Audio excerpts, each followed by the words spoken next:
Welcome back to the Deep Dive. I'm your host, and today we are opening a file that, honestly, it feels like it belongs in the writer's room for a primetime HBO drama. Oh, absolutely. You know, the huge wealthy families, desert empires, a lot of backstabbing, and just really complex power struggle. But the thing is, this isn't scripted. No, it's not. The reality we are looking at today is stripped of all that glamour. It's set right in the harsh, dry desert light of Arizona real estate. And it comes to us courtesy of the Maricopa County Recorder's Office. Which is just, I find that fascinating. It is. It's a fascinating, and I think we should say a, quite frankly, disturbing case study. Yeah. It's one of those stories where the paper trail just tells you everything you need to know about the human relationships behind the ink. Exactly. We're looking at a massive stack of documents today. I mean, we've got deeds of trust, we have LLC filings, court dockets. Bank notes, beneficiary disclosures, the whole 9 yards. It's the dry, bureaucratic DNA of the McClure family dynasty.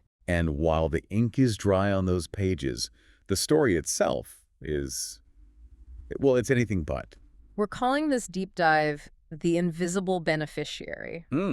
Because usually when we talk about generational wealth, we talk about the golden handcuffs. Right, that's the classic term. The idea that you have to stay in the family business, you have to play by the rules, show up to Sunday dinner. Or you lose the fortune. Exactly. That's the traditional narrative, you know.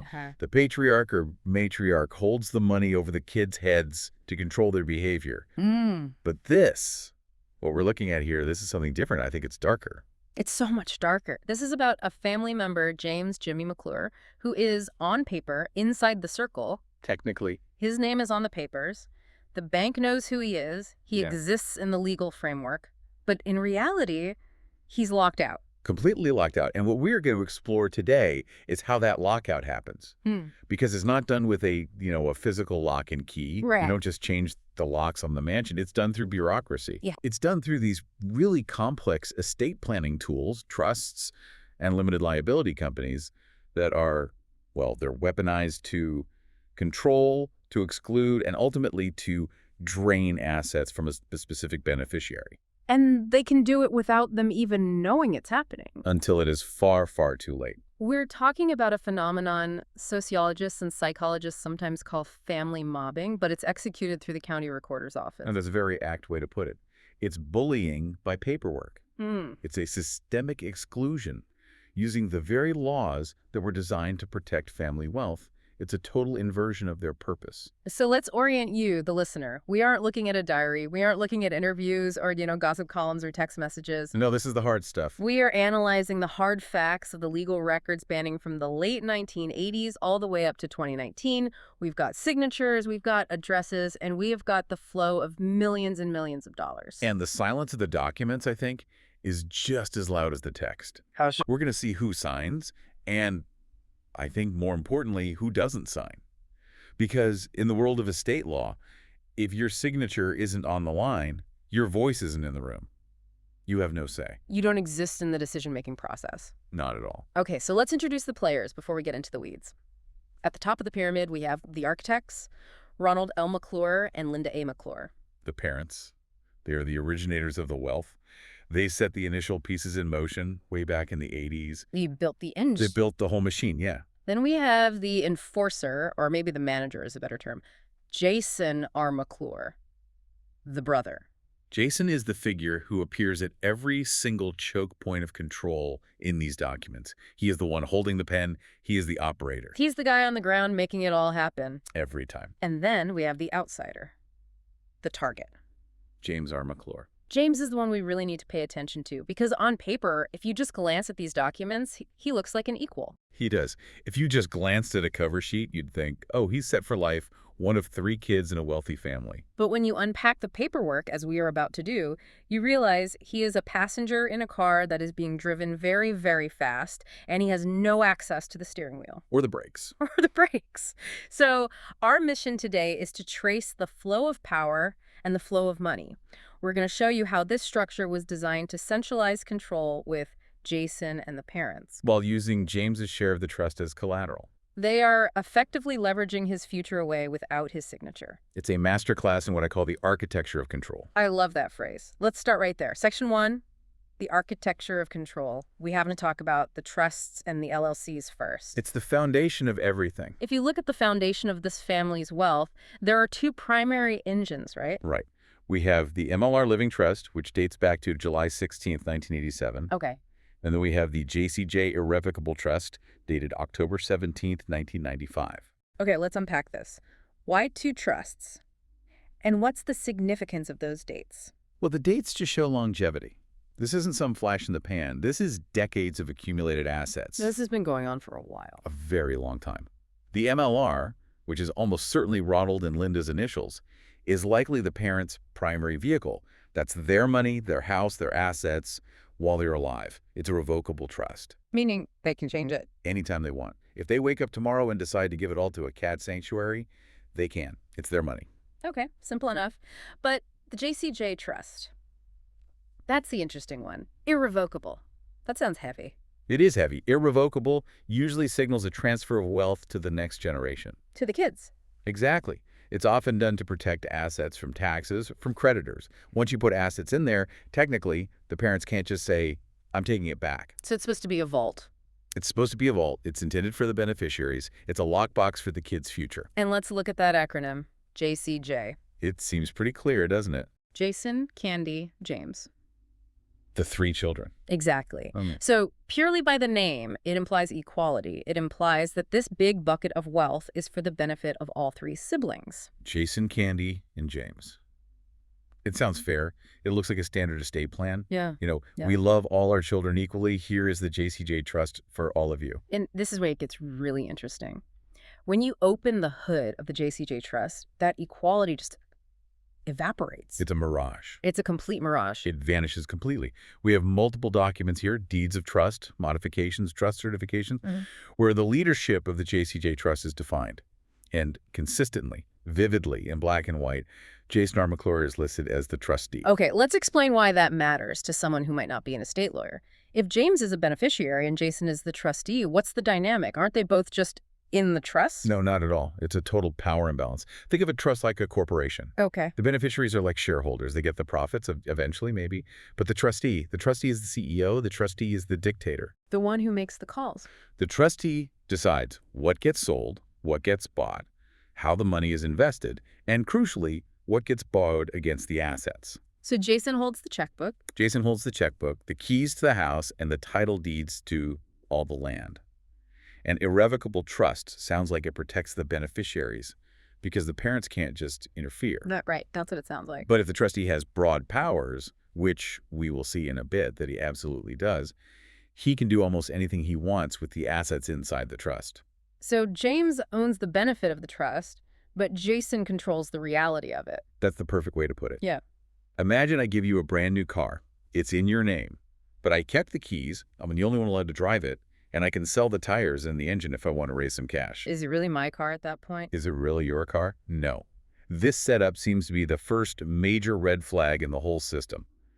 One sibling holding absolute legal authority over the inheritance of another sibling. It just seems like a recipe for disaster. It is the classic setup for conflict. Unless there is perfect transparency and, incredibly high ethics, it invites abuse. It creates a hierarchy. It creates a hierarchy where one sibling is the parent and the other is the child, regardless of their actual ages or competence. And that leads us to the second layer of this architecture, the corporate shells. Oh, the LLCs. The source material is absolutely littered with references to these LLCs with really strange names. We've got I2WGP LLC, we've got OBOOC LLC, and NTO LLC. It's a web, and you have to map the management to understand the web. Okay, so let's do that. I2WGP is managed by Ronald and Linda, the parents. OOOC is also managed by Ronald and Linda, but NTO. NTO is managed by Jason McClure. Correct. So you have the parents managing two companies and the brother managing the third. And all of these entities are constantly listed together on the legal documents, almost as a single unit. They're listed as trusters alongside the trusts. What does that mean? Yes. A truster is the entity putting property into a trust, or, in this case, acting in concert with the trust to take out a loan. It tells us that the family wealth isn't just sitting in a savings account. It's way more complicated. It's wrapped inside these limited liability companies, which are then wrapped inside or partnered with the trusts. It's layers upon layers of legal structure. Just briefly, I2WGP. Do we have a guess on what that might stand for? Well, in these types of family limited partnerships, GP usually stands for general partner. Okay. ITL could be anything. Maybe in the Old West, it sort of fits the Arizona vibe. Mm-hmm. But the function is what really matters. It's a controlling entity. It's the brain of the operation for the parents. And where's James in all of this? We scanned the signature pages of every single LLC document in this entire stack. We looked at the articles of organization, the deeds of trust, the modifications. And we saw Ronald's signature, Over Linda's signature, Yeah. Jason's signature. on everything related to NTO and JCJ. But what about James? James never signs. Not once. Not on a single management document. That's chilling when you think about it. It really is. It is the definition of exclusion. He has zero management role. He is not a manager of the LLCs. He is not a trustee of the trusts. He is completely, systemically removed from the decision-making process. So going back to your car analogy. The parents are in the front seat. Jason's driving. James is in the back seat, maybe even in the trunk. Yeah. And he has no idea where the car is going or how fast it's traveling. But here's the thing, and this is where it gets insidious. He is in the car, or at least his name is on the manifest. Yes. Because we move to Section 2, the ghost beneficiary. We have these documents called beneficiary disclosures. Right. And this is vital. In Arizona, and really in most jurisdictions, when a trust interacts with a bank, say, to get a loan, the bank wants to know who the actual humans are behind the entity. They want to see the real people. They need a beneficiary disclosure. It's part of the Know Your Customer banking laws that came in after 9/11. The bank needs to know they aren't lending money to a shell company owned by, terrorists or money launderers. So they need a list of names. They need a list of names. And we have them here. We have disclosures from 2011, 2013, 2018, and the list is consistent. Jason R. McClure, Candy L. McClure Shipley, James R. McClure. So he exists. The bank knows he exists. The system knows he is a beneficiary. He is necessary for the paperwork to clear. The bank needs to verify that there are living beneficiaries for this trust to be valid. So Jason, as trustee, has to list James. It's a legal requirement. But it's all it is. But notice the distinction. Being listed on a disclosure form gives you absolutely no power. It just proves you exist. It's a box-ticking exercise. It's like being listed as a resident in an apartment complex versus being the landlord who owns the building. Exactly. The bank sees him as a statistic. The trustee sees him as a requirement for the loan application. But James himself, he gets no vote from this form. He probably doesn't even know this form was filled out on his behalf. And the documents reveal something else that's really telling. It's the geography of the family. We tracked James's addresses through these years on the various forms. Yeah, let's look at that because it's subtle but important. We see 8877 West Morningside Drive in Peoria. Then we see 2415 West Lucia Drive in Phoenix. These sound like residential addresses, just, typical suburban homes. They are. Now, contrast that with Jason and the parents. They almost always list the business addresses or the primary wealth centers. The centers of operation. Right. 23811 North 7th Avenue, 2155 West Williams Drive. These are where the business is done. The power centers. Correct. James is physically distanced from the center of power. He is living his life out in Peoria or Phoenix, likely in a home that's owned by the trust or the family, but he isn't at the office. He isn't where the deals are being cut. This brings up that concept of family mobbing again. It feels like they are keeping him on the hook, but at arm's length. It's a very common dynamic in toxic family systems involving wealth. It's a classic control tactic. How does that work? You keep the black sheep or the scapegoat reliant on the family dole. You provide housing. You provide a stipend, maybe. Enough to live on, but not enough for true independence. So they can't get away. They can't afford to hire their own lawyer to challenge you. But you remove them from the mechanics of the wealth. You don't let them see the books. You don't let them make decisions. You create dependency. So James is kept on the list to keep the trust valid. And let's be honest, maybe to split tax liabilities or use his share for valuation purposes when getting loans. Both are very plausible. But he is likely kept completely in the dark about what is actually happening to the assets that are supposedly his. I would bet my license that he has never seen these documents we're looking at. He appears on them, but he doesn't sign them. He is a ghost beneficiary. Present in name, absent in power. So what is happening to the assets? Because this is where the story gets darker. Section 3. The mechanics of draining. I call it the ATM strategy. Okay, what do you mean by that? The family is treating the trust like their personal ATM. We looked at the bulk of the source documents, and it's not deeds of purchase. It's not the McClure family buys a new apartment complex to add to their portfolio. No, you don't see them accumulating new, unencumbered assets. The vast majority of these documents are deeds of trust, modifications of deed of trust, and promissory notes. For the listeners, translate that into plain English. It means they're borrowing money constantly. A deed of trust is essentially a mortgage in Arizona. It says, if I don't pay you back, you get the land. And a modification. A modification usually means we need more time to pay, or we need more money, or we're changing the interest rate. It means the original loan isn't working out as planned. So they aren't buying new things. They are borrowing money against the things they already own. Precisely. They're leveraging the equity. They're treating the real estate portfolio like a giant revolving line of credit. Let's set the scene. We have a modification of deed of trust from 2014, and there's another from 2016. Who is signing these? It's the same cast of characters. Jason McClure signs. He signs as manager of NTO. He signs as trustee of JCJ. So he's wearing two hats. At least two hats. Uh, Then Ronald and Linda sign. They sign as managers of ITWGP and OOC. They sign as trustees of MLR. the whole management team is there, except for one person. Except for James. And what are they collateralizing? What are they putting up as security for these loans? The land. The land that is held in the JCJ Trust. The very land where James is a named beneficiary. This is the crux of it, isn't it? This is the core of the whole thing. Walk us through the math. Okay. It's depressingly simple. Imagine the JCJ Trust owns a piece of property worth, let's say, $1 million. That's the asset. Okay. James, theoretically, owns a 1/3 beneficial interest in that value, so roughly $333,000.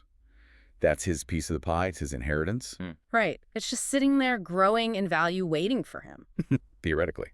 But then Jason, as a trustee, goes to the bank and says, I'd like to borrow $900,000 against this $1 million property. And the bank says, okay, because he's the trustee. The bank says okay because he has the legal authority to do it. The value is then gone. Where does it go? The $900,000 goes out the door. It goes to the managers. It goes to the LLCs. It goes to develop other risky projects, to pay management fees, to buy company cars, to cover losses on other ventures. But the debt. The $900,000 mortgage stays attached to the land. It encumbers the trust. So the trust is left holding the debt, and the cash is walked out the door into the LLCs. And if the value of the property is $1 million and the debt is now $900,000, what is James's inheritance worth? It's basically wiped out. His third of the remaining equity is now about $33,000. His inheritance has shrunk by 90%. He still owns a third of the trust, but the trust owns nothing but equity-stripped dirt. And he doesn't have to sign a thing for this to happen. What? Not a single page. Because the trustee has the power to encumber the property. James isn't a party to the loan, so his signature is not required. We see a lot of references to one specific bank in these files, the Biltmore Bank of Arizona. Yes, they seem to be the primary lender. They're the ones cutting the checks. They're the ones who hold the deeds. And there is a specific legal term that appears in these Biltmore Bank modification documents that is just devastating for James. Oh, yes. Cross-collateralization. This is a devastating legal clause. Cross-collateralized. It sounds technical, but it's a trap. It's a massive trap for a beneficiary who's not in the room. How does it work? Explain it. Cross-collateralization means that all the loans and all the assets are tied together in one big sticky knot. Okay. Suppose the family borrows money to fund a risky business venture under ITOWGP, LLC, that's the parent's company. Let's say it's a new development. And suppose that business venture completely fails. They lose all the money. Because of cross-collateralization, the bank can come after the assets in the JCJ Trust to pay off the ITOWGP debt, even if the JCJ Trust had absolutely nothing to do with that business venture. So James's inheritance is being used to guarantee the business risks taken by his brother and his parents? Exactly. He takes all of the downside risk. If Jason's NTO business deal goes bad, James loses his trust fund. But let's flip it. Does James get the upside? What do you mean? If the business succeeds wildly, does NTO or I2WGP share the profits with James? There is no evidence of that in any of these documents. He isn't an employee, he isn't a manager, he doesn't get a bonus or a distribution. So he is the silent collateral. He is the insurance policy. The family is sitting at the poker table gambling with his chips. That's an incredible risk to put on someone without their knowledge. It's the definition of fiduciary irresponsibility, arguably. We also found a notice of construction from 2011 attached to one of these deeds. It mentions construction services furnished. Right. This implies they are pouring money into development, likely developing the raw land they hold. Now, development is extremely risky. Much riskier than just holding land. Absolutely. Yeah. If you borrow millions to build a shopping center and then a recession hits and nobody rents it, you go bust. And because of the structure, if the LLCs go bust, the land held by the trust is lost to the bank. James is effectively an investor who didn't know he invested in a project he doesn't manage, with unlimited liability against his entire inheritance. It's terrifying. It's like finding out your house was bet on a poker game you weren't even invited to. And the dealer is your brother. And what makes it worse is that the people running this complex machine, they don't seem to be doing a perfect job of it themselves. No, I don't. Section 4, chaos, errors, and obfuscation. This is a really surprising find in the stack. We found an affidavit, a sworn legal statement from Linda A. McClure. The mother. Yeah. The matriarch. The mother. And in this legal document, sworn before a notary public, she confesses to a major error. She states that a previous assignment of note and beneficial interest was, and I'm quoting directly from the document, executed in error, and the assignment was erroneously recorded. So, oops, we accidentally assigned the mortgage for a huge property to the wrong entity. That is not a small mistake. Okay. That is not a typo. That is a fundamental error in who owns what debt and who has the right to collect on it. What does that tell you about the way they were running things? To me, it suggests chaos. It suggests they are shuffling assets, notes, and deeds between the parents, the LLCs, and the trusts so rapidly, or perhaps so carelessly, that they are losing track of the legal reality. You're moving too fast. They are treating these separate legal entities like different pockets in the same pair of pants, just moving money around without proper documentation. And if Linda and Jason, the people who are running the show, can't even keep the paperwork straight, what chance does James have of figuring it out? None. Zero chance. Obfuscation thrives in chaos.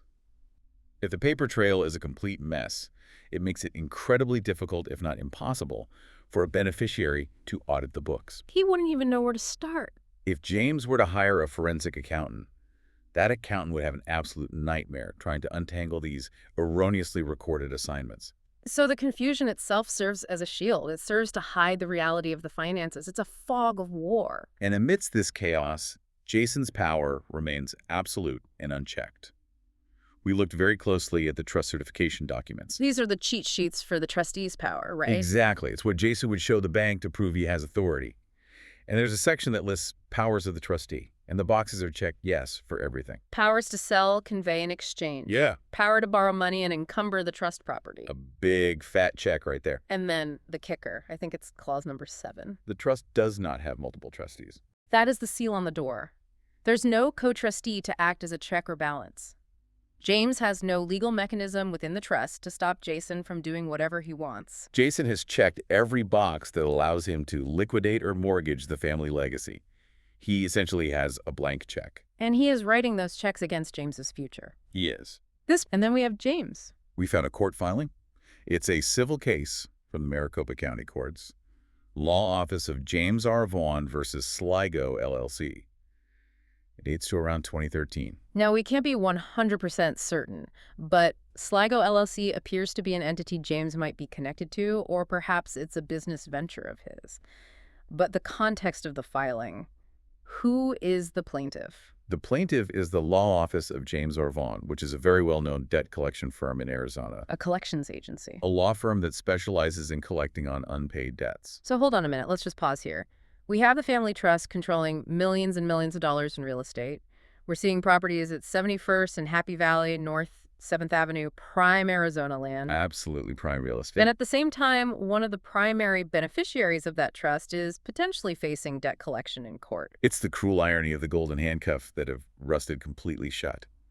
While the family entities are moving millions of dollars around, borrowing huge sums, James appears to be struggling financially on a personal level. It absolutely supports the drained argument we were just talking about. What it does, it fits perfectly. If the family wealth is all locked up in the trusts, and Jason and the parents are living out of the LLCs via expenses and management fees, James is left with nothing.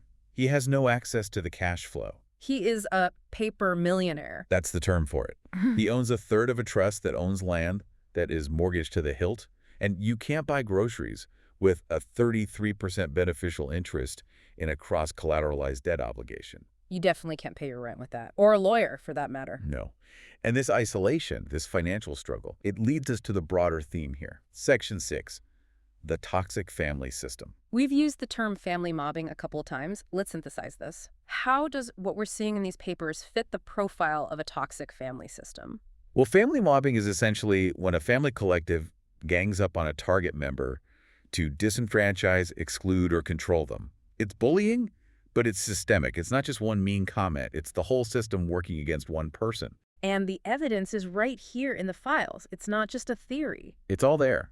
First, you have isolation. James is the only sibling without a management role. Even Candy, the sister. Candy L. McClure Shipley. She lives in Las Vegas, according to the documents, so she's physically removed. She has no management duties listed either. But James is the one appearing in local debt litigation. He's the one who is local, yet completely excluded from the family business. So it's a specific targeting. Or at the very least, a specific and profound neglect. Second, you have economic abuse, the constant refinancing, the modification of deeds. This isn't sound financial management. This suggests the family is living off the equity of the trust. They are eating the seed corn. They're spending the principal. They're spending the principal to fund their lifestyle or their other businesses. So by the time James inherits, by the time the parents pass away and the trust is finally supposed to distribute its assets, what's left for him? That's the terrifying question. If they keep borrowing against the assets, the debts could easily exceed the asset value. He could inherit a negative number. He could inherit a foreclosure notice from the bank. And the third element, secrecy. The complexity of it all. Why have ITOWGP and NTO and OOC and JCJ and MLR? Why so many entities? It's a shell game. It is absolutely a shell game. It is designed to make it impossible for a lay person like James to understand where the money is. If James asks, hey, where's my money? Jason can say, oh, it's invested in NTO. And if he asks NTO? They can say, oh, we loaned it to OOC to fund a project. It's an endless loop of deflection and complexity. No straight answers. And you mentioned earlier, which I think is a critical point, the irrevocable lie. Yes. James might feel safe because he knows the trust is irrevocable. He thinks, they can't write me out of the will. And technically, he is right. They haven't removed his name from the beneficiary list. But they don't have to. They don't have to. Jason can effectively delete James's share by borrowing 100% of the value against it. The legal shell remains. The trust still exists on paper, but the nut inside is empty. It's a hollow chocolate bunny. It's a perfect analogy. It looks solid from the outside, but you tap it and it crumbles into nothing. That is a depressing image. But if you thought that was bad, we have to talk about the final section. Section 7, the smoking gun. The 2019 quitclaim deed.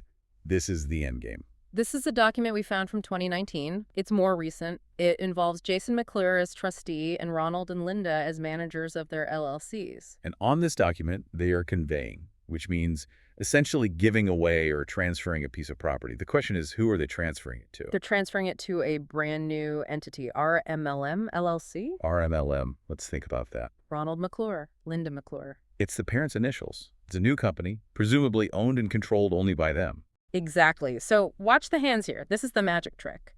They are moving assets out of the entities where James might have a claim, like the JCJ Trust or entities associated with it, and moving them into a new LLC that appears to be solely controlled by the parents. It's like they're moving the good furniture to a new house before they burn the old one down. That's precisely what it looks like. And Jason signs off on this. He helps them do it. He signs as trustee of the JCJ Trust.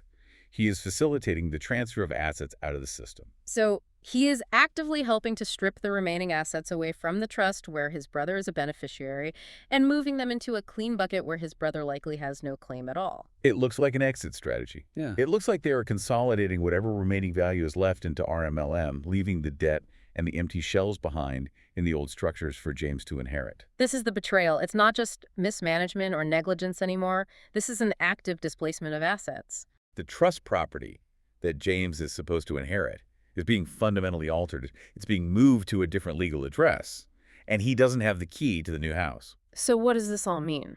Let's head to the outro. We've unpacked the paperwork, we've traced the money, we've seen the whole structure. I think what we've witnessed is a masterclass in what I can only call legalized theft. It's theft with a notary stamp. Precisely. By making the brother, Jason, the sole trustee and manager, and the parents, the controlling partners of the other LLCs, The McClure family created a closed loop. They didn't need to break any laws in the traditional sense. They used the laws of trusts and LLCs to lock James out completely. And the state of James. It's just heartbreaking when you piece it all together. He is listed on the beneficiary disclosure only so the bank will lend the money. He is the silent collateral. He is the hostage in the transaction. He didn't see it coming because on paper, he is taken care of. You can just hear it, can't you? Don't worry, Jimmy, you're in the trust. You're all set. In reality, he is the bag holder for the family's leveraged lifestyle. Oh. He carried all of the risk of their debt, but he tastes none of the fruit of their wealth. It's a profound warning to everyone listening to this. That absolutely is. So here's a final provocative thought for you to mull over.